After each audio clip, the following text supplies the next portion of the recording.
Hello guys! For today's ulam nga ay magluto ulit tayo ng sinabawan. Ayan nga po, ang lulutuin natin ay sinigang na baboy. Ayan nga po, at nagpakulo na rin po ng baboy at nilagay na yung sibuyas at kamatis. Pagkatapos yung baboy, ayan nga, at andyan na siya. Pagkatapos naman, nung kumulo na, ay nilagay naman yung gabi.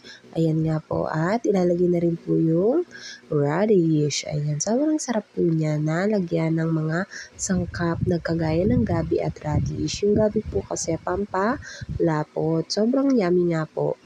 Sobrang paborito ko po talaga pag nilalagyan ng gabi yung mga sinigang na lutuin kahit sa isda. Masarap po kasi pag medyo malapot. Ayan nga, at nilagyan na rin po ng pampaasim ang nor sinigang. Ayan, di mawawala yan sa ating mga sinigang na lulutuin. Depende po kung baboy or isda or kung ano man.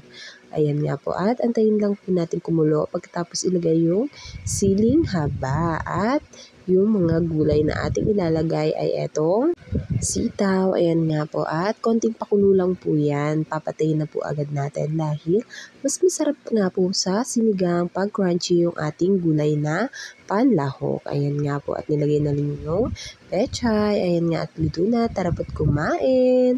May sausawan din po tayo. Ayan, sobrang sarap. Tara po't kumain at mag-enjoy sa ating lunch.